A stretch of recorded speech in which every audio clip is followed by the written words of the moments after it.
just put them out, and got some great feedback, and you know, for what it was a dream come true, you know, to be able to put our music out there. And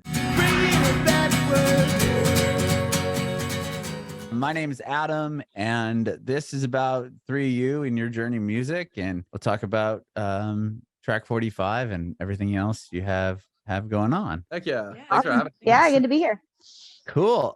So we you're all siblings from what I read, correct? That's We correct. are. Yep. Yeah, so it's a similar household. I would imagine. Who's the oldest? Jenna's the oldest. I'm Jenna's the oldest. I'm Okay. middle, and AK's the baby. Okay. Yep. And what's the spread? 6 years between Jenna and me, and then 4 years between Benjamin. So I was the surprise. Sounds like an algebra It's problem. like a Tetris. I know. If the Okay. train is coming at 60 miles an hour, All right. So, who got into music first? Oh, that's a good question. No one's ever asked us that. It was yeah. kind of- I think it was always in our family. Like our grandma, you know, taught us all how to play piano when we all turned 6. So I guess Jenna was the first one to start taking piano. Just because she got there first. So, you know, Yeah. that's the only. Why Yeah. was 6 the age? That's interesting. I have a 6-year-old son, so yeah, maybe I I think should throw him on it's I don't piano. know. Yeah, I think it's just a good age to start where you're not wasting your money at that time. I don't know. But you know, kind of, He's coming up with that answer on the fly. I don't know. I don't just seem like when our mom and grandma decided that was a good time. But yeah, I mean, Yeah. I think it's always just such a big part of our family, you know, like just everyone's such music lovers, I guess, in our family. So And like professional. our granddad, you know, like ran our church choir and stuff. So it was like pretty natural that we all did. Yeah, but I think maybe none of the right nobody. answer. Yeah, nobody in our family ever did it professionally or anything, but on our mom's side, everybody really loved it. And so it was just always around us. We were always singing together. And so it kind of just came to be naturally. And so, Jenna, you start first at 6, and do you continue playing piano, like, or was it something that you're interested in or forced to do and stopped, or how did that happen? I kept playing piano, and then our mom's rule was if we wanted to learn a second instrument, we had to buy it ourselves, so that we were, you know, committed to it and be in it. And so the instrument I chose was guitar. So I bought like a beat up guitar from someone at the skating rink when I was about 12. Sounds sketchy. okay. It was. Yeah, it was pretty beat up. And then Benjamin picked cello as his second instrument and bought like a cardboard cello on eBay. That was very squeaky. A cardboard cello? I mean, it wasn't actually cardboard, but it was. Yeah, it was not $100. nice. So yeah, it probably wasn't. It's not very.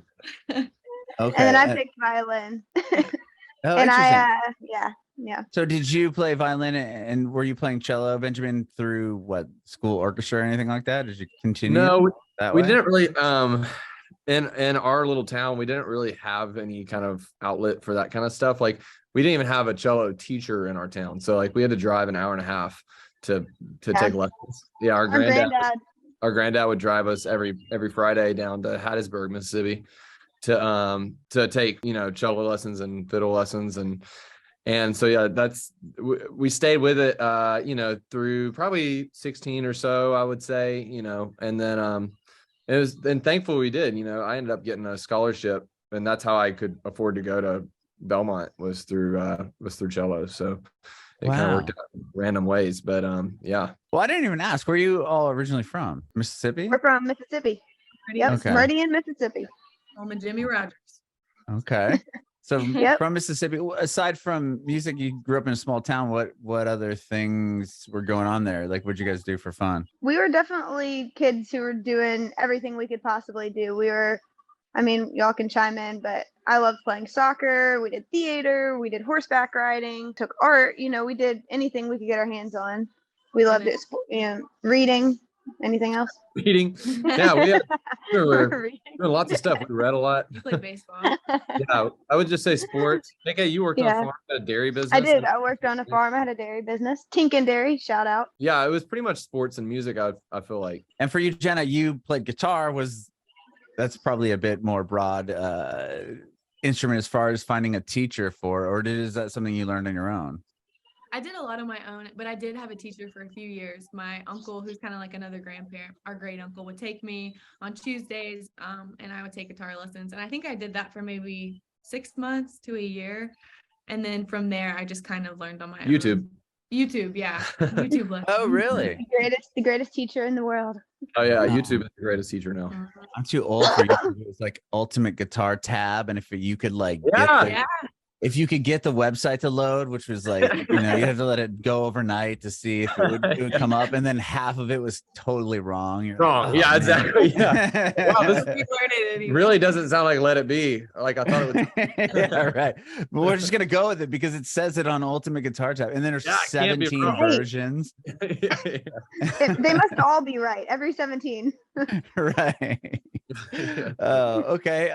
Well, Benjamin, you said that you continued playing, or you didn't have an orchestra, but you got into Belmont through playing cello. Yeah. So, I guess, skipping ahead in the story a little bit, we ended up moving to Nashville. And I had gone to community college for a couple of years, and then we were playing a show and somewhere in Mississippi, and a man came up to us, after we played the show, and his name was Marty Gamblin, and he said, "Hey, I think y'all are really good. Y'all should move to Nashville and do this, like give this a real shot." And we had never, we knew we wanted to do music for a living, but we never knew like how to do that. Would look like. Yeah, and we didn't even know, like we were like maybe we didn't know where to start. And he had been in the business for like 50 years, and he had worked with Glenn Campbell and Alan Jackson and all sorts of people. And so we were like, okay, this guy knows what he's talking about. I guess we should do it. So we packed up and moved. KK was 15, 14, 15. 15. Yeah, I was 15. Yeah. Whoa, wait, okay, hang on. Sorry, I asked a way ahead question. I didn't realize that you had already started a band and you were doing things. So when I guess like, when does this begin? So you were learning. With the 6-year difference, and Jenna's learning guitar, and you have cello and violin. Like, when do you all decide to start playing together? Like, when does this project begin? I guess I'll give a brief how we got to that point. So we like I said, we were just grew up playing and singing together just for fun, and we ended up playing a show in Dollywood, and I had my 10th birthday there.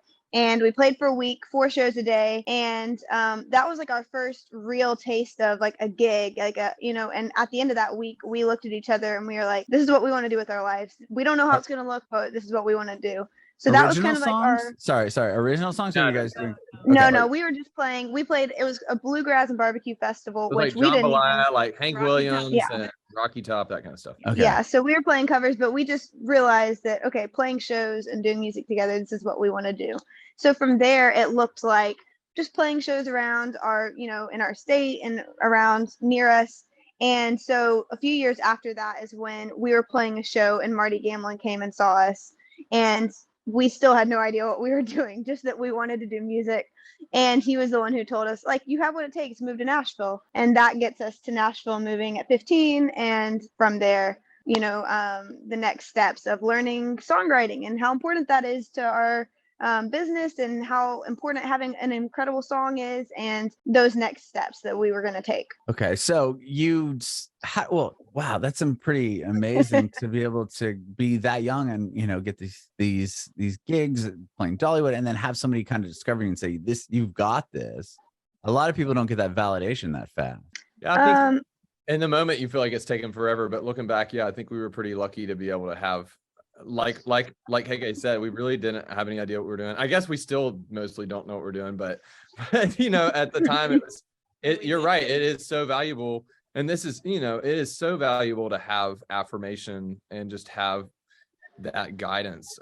Don't take it for granted, for sure. And you weren't even writing songs at that point, correct? Not really. I think we had probably attempted a few, but we were never, I don't think we were playing them out for sure. I don't think we would let anybody hear them. I think it was, in the basement writing writing stuff. It wasn't like, oh, we're going to do this for our band and it's going to be our music kind of thing. It was more of just a creative outlet at that point. And Benjamin, you've won, I'm just looking at recently, you won 4 awards at the BMI, country awards. Like, at what point did you realize, wow, I'm like, where did that songwriting validation come from? And when did you write you guys moved to Nashville and then start writing songs? Are you getting in writers' rooms? Like, how do you even start to build that muscle to just go? Obviously you don't just get to Nashville and you're like, pen a song and somebody's like, damn, this is amazing. Like, here's a publishing deal. Yeah. I think that's how you wish it would happen, but no, Right. you're right. I think, yeah. So we had a computer in our basement, like a Mac computer, and it had GarageBand on it. So that was my first, venture into writing, as I would learn how to produce, and I would recreate songs that I liked on there, and then, reverse engineer whatever songs to learn how to produce and how to write. And we were, definitely writing songs, but not ever playing them out and not feeling confident in them. But Right. when we moved to Nashville, there was a guy named Rivers Rutherford. I have to give him a shout out. And he heard us play a gig, and he's a legendary songwriter. He just got in the Nashville Hall of Fame, Songwriter Hall of Fame last year. And he came up to us after and said, "Hey, I'd love to write with y'all." And we're so dumb, we didn't even know what co-writing was. And we were like, "Oh, we write our own songs. We can write. We don't need help." We're good. We're good. We're good. He's like, "No, that's not how it works. Like, you need to write with people." Like, no, we're good. And then I think he said something like, "Hey, I'm a big effing deal. Y'all need to work with me." We're like, "Okay." And so he really taught us, what songwriting was, and the art and the business of it, and how to collaborate. And so we'll always be very grateful to him for that. And so that was kind of, but between that and signing my first publishing deal was 6 years. So it took me 6 years to sign my first deal. So it was a lot of songs. I would write 2 songs a day for about 4 years. Mm-hmm. So I think there's the 10,000 hour rule. It's like, you've got to put the hours in, you got to get all the bad songs out of the way. And fortunately enough, I had a great mentor and Ashley Gorley, who heard something in me. Definitely, I think I got rejected by pretty much every publisher on Music Row except for Ashley. And Ashley, heard something in me. And then I started playing him songs. And then I played him a song called Patient that he sent to Charlie Puth, and ended up being my first cut. And that changed my life pretty much. And were you writing also songs for Track45 as well? Yeah, that's always been the focus. It's like, that's always been, that's why we moved here. But we're kind of like ADD people, in the sense of like, we feel most creative when we're doing like multiple things. And so I've always loved, having that creative outlet of, we always say writing for ourselves is like writing, like a biography, but like writing for other people is like writing fiction, so it's kind of fun to write fiction sometimes, and fun to take yourself into that place where you're imagining stories for other people. Okay. And you guys write all together? Like when you're writing a Track45 song, how does that work? Yeah, it's all together. Yeah, usually when we're writing for Track45, it's together. There are exceptions for sure, but I think that feels the most authentic for us, to our music, to be together in the room and have that energy off of each other, and create something that's true for us. Yeah.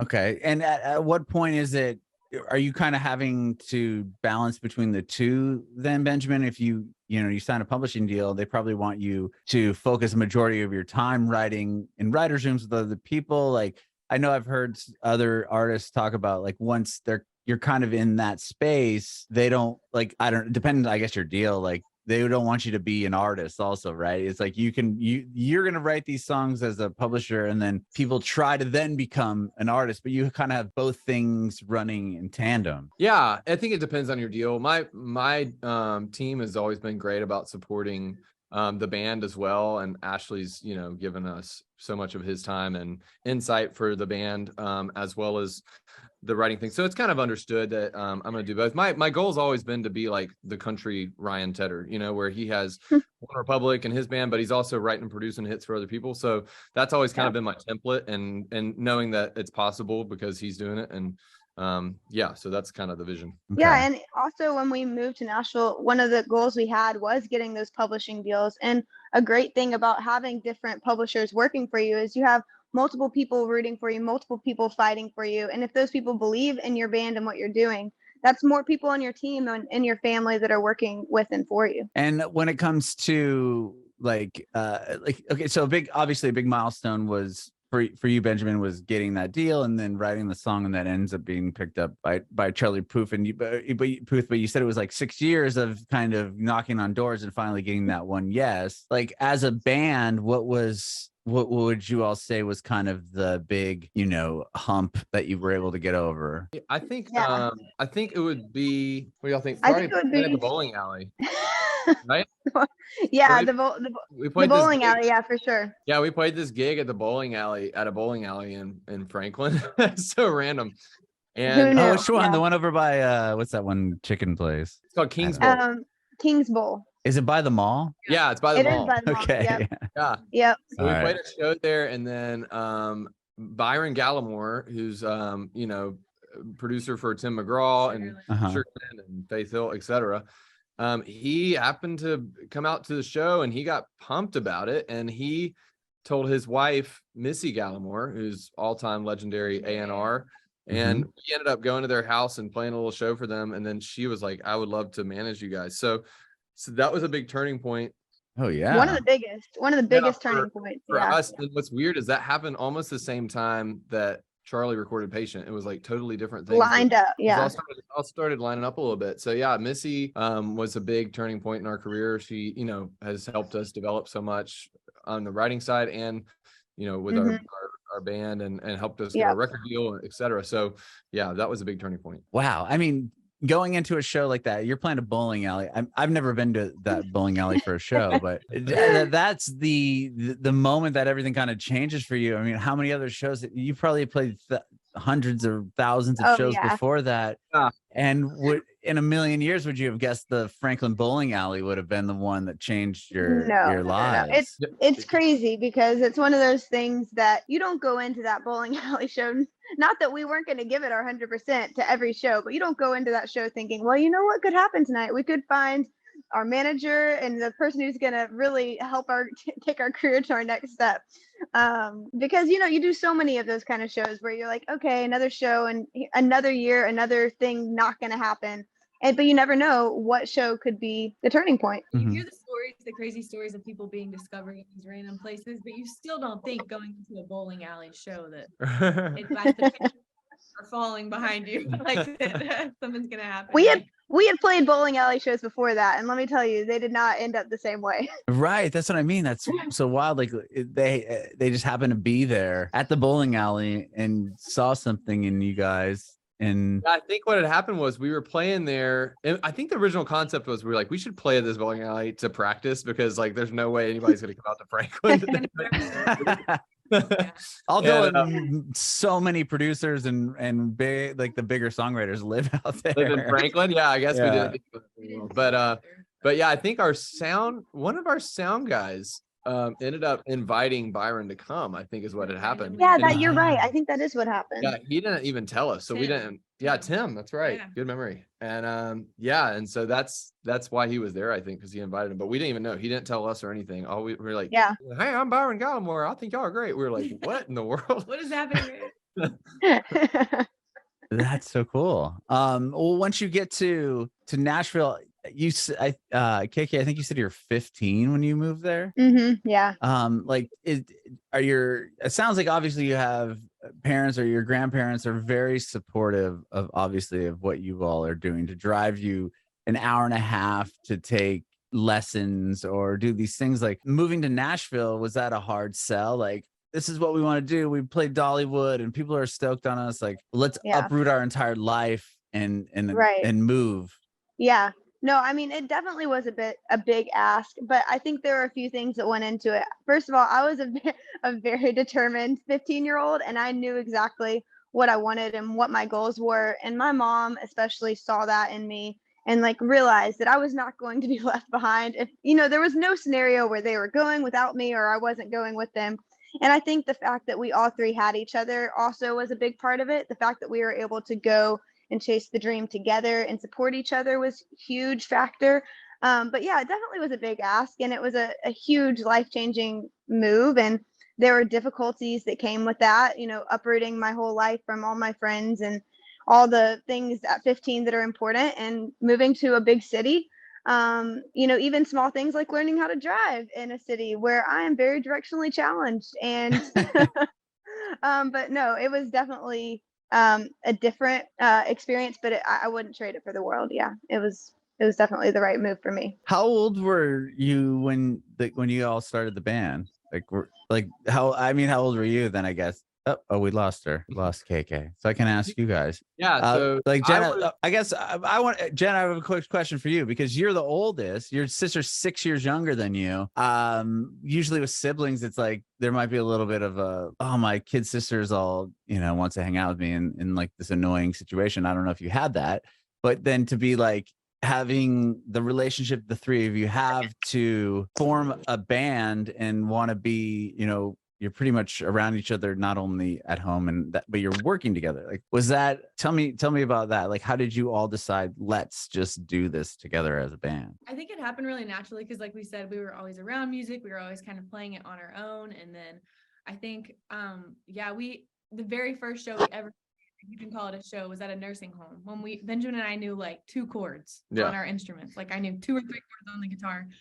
So that's kind of how it happened. And we kind of figured out, oh, we can hear harmonies. Like this is really fun. And we've always been best friends, even from the beginning. And KK and I do have a big age gap. And earlier on, I was more like her little mom. You know? How old was KK? Like, I think she was super young. Like she was like 7 or 8. Yeah, for like that nursing home show. She was 7 or 8. She was tiny, but yeah. Wow. So she was 7 or 8 when that first show happened, and then just to be able to be like, we're gonna let you know, it's gonna be us 3, and that's I know, to me that just seems like such a cool thing, especially being older, the 2 of you being older, to be like, yeah, we'll let our sister join us, you know. I don't know. Funny is I think it's funny, if you could, we need to find videos from back then, but she was like the lead singer, and so she was like the front man. Even it was kind of like a freak show. She was like 7 years old, but she was like working the audience and like running around and like doing stuff. So we were always kind of her, you know, backup singers or whatever. So we were just grateful she let us in the band, honestly. Okay. That's funny. So then you get to Nashville, these things are happening. Like, what would you say after you acquire this manager, and now you have a big cut, Benjamin? Like tell me kind of how the story continues forward from there. So from there, it's a lot about developing, it's developing a sound. It's, getting songs cut, recording songs, and thankfully for our first EP, Byron Gallimore produced it for us, and we learned so much working with him. And then, I'm starting to write with more and more artists. So building those relationships with artists, and Jenna and KK also writing with other artists as well, outside of the band. But we had our first release. We signed our record deal with 2020. In 2020, in the middle of March 2020, we signed Did you really? Over Zoom 50 boxes of people with Stoney Creek, BMG, and we, which was the greatest day of our life. And honestly, I mean, that's such a big goal, and I know everybody's like, oh, but the work just starts when you sign your deal, which is true. But growing up and dreaming of making it in the music business, signing a record deal is one of the biggest things you can do. So we were so stoked to be able to sign with them. And then they were excited enough to just go ahead and release music, even though it was middle of pandemic. So we released our first songs, without being able to tour or anything. We just put them out and got some great feedback, and for what it was a dream come true, to be able to put our music out there and start realizing things. And then from there, we in 2021 worked up new songs to do more releases, and we just released our first song out of all of our new songs last 2 months ago now, October. And then we're going to be releasing songs all throughout next year. We have so much music now that we're excited to get to release, and not only release but also like support now, and not just be stuck at home hoping that people like it. Well, okay, so you've signed the deal in March 2020. Like, obviously, if you did it over Zoom, COVID or the pandemic had already like happened. So it wasn't like, okay, we signed the deal, and then now, So it's like they signed you, and you signed knowing kind of where the state of the world was at that point. Definitely, it was still best things happening, and you're like at kind of the worst time happened for it to happen, but it was still incredible. It was just one of those weird things. We're like, we're signing a record deal over Zoom, and we're releasing music during a pandemic. So it was a lot of good accompanied with bad. Sure. And then at what point do you guys start to be able to go out and play some of those songs? I mean, you released an EP last year, right? Well, that was beginning of 2021. We released it's 2022. Oh my God, I can't believe it's 2023, man. I'm so lost here. So I did see it was in 2021, but I didn't really think literally a week away or 2 weeks away from 2023. I know. We released 3 songs in 2020, and then we released 2 more songs beginning of 2021, and that made our EP. Yeah. Small Town Big Dreams. And yeah, so sorry, I forgot your question. Oh, no, just that, were you able to, once stuff opened up, like, did anything change as far as like live performances went? Now you have a record label and you have some kind of notoriety online. Like, were you playing bigger shows? Did you get to do a tour, maybe something like that you never had a chance to do prior to that? I think we had some tour opportunities lined up for our EP if things had opened up, but things still hadn't opened up by the time we released it. So yeah, we did get to start playing shows middle 2021, and throughout this last year. And yeah, definitely some better touring opportunities. But we haven't done like a proper tour yet. And I'm just a real quick question for you, Benjamin, like writing a song that lands you in these, like the BMI awards, like that must be like, what's that feeling like? I mean, like, oh my gosh, like something that you really guys you moved to Nashville, and now you get a deal, and now you're seeing like these huge accomplishments happen. Like what's it like? I don't know. I can't even imagine the feeling. I mean, it's an amazing feeling to have so much work and to hear so many no's, and you feel like it's never going to happen. And I remember, one, story that kind of sums that up as I was really feeling down about everything. I just felt like I was getting so close and I couldn't get any deals done and I couldn't get the cuts I wanted. I would just be so close, but always not being able to quite get it. And then I was in the Planet Fitness parking lot and I called my mom and I was like, I feel like I'm just going to give up. This is like not working. I want to give up. And she was like, hey, these are the moments when something good is about to happen. She was like, whenever you feel like nothing's going to happen, all your work's going to start paying off. And I was like, no, you don't know what you're talking about. You don't get it, And then literally the next day, I got a FaceTime from Justin Timberlake, and who had just recorded my song. And then the next week, I got Lee Bryce sent me a recording, one of them girls, the master recording. He's like, hey, this is gonna be my next single. So that was definitely, you never know what's right around the corner. And it's like, if you give up right before that, you might be missing out on the good stuff, all the work you put in. So it's definitely really fulfilling to see a lot of hard work pay off. And yeah, it's pretty great. That's so cool, man. That's so cool. The newest one is Family, the newest song you guys have put out. Yeah. Well, tell me about the song. Is it about the three of you, the family? Like what give me the roots. Yeah, so I think the song is called Family, and we are family, but the thing about the song is it's not just about, like your relatives or your blood.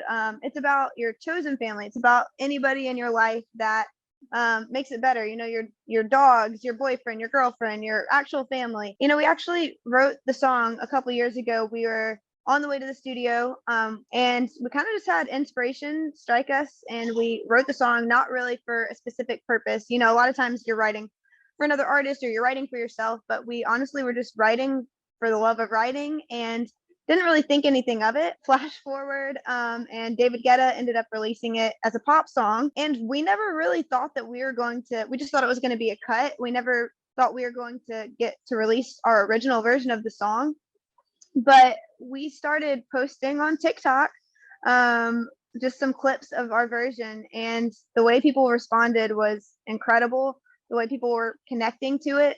And so because of the way people responded to it, we were able to release our original version in October, and it's been really awesome to see everybody's response to it. So yeah, that's kind of the story of how it happened. Is that something that is difficult?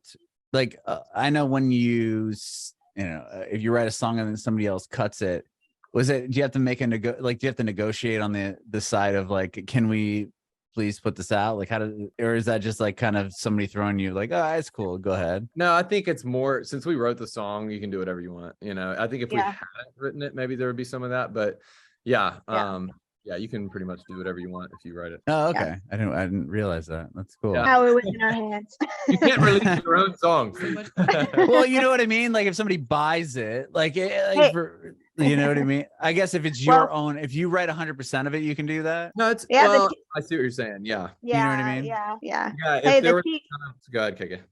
No, I was just gonna say the real tea is I guess we could have stopped David Guetta from releasing it, but But you know what I mean? Like if David Guetta releases it and he goes, you guys can't, like, not all the time they say you're this is mine, you're out. I think even I don't think you can do that. Yeah, you can't stop. just anybody. because we gave it to him, so like we had more of the share of it, or I don't know, but we didn't have any trouble releasing. You don't know it, the so. legalities. Yeah. I don't want to to the lawyers. I don't want to say too much, you know. Right. No, I just found that interesting because I don't hear a lot of artists that do that. That's cool. It's a pretty unique scenario, I think. Yeah. Yeah. That's awesome. Well, so obviously that's a new one. You have a ton of new music. You also think you have coming out soon? We're in the studio right now and we're laying down new songs. Yeah, I think we have 8 or 9 ready to go for this next year. So we'll be releasing another EP in the second quarter of next year. So and we'll be releasing singles building up into that. And we're producing this set of songs. So. Yeah. Oh, is this the first time you have all produced your own music then? Or you said okay. Holy, what's that like? Yeah. And I think before, so yeah, so I think together, like just as you.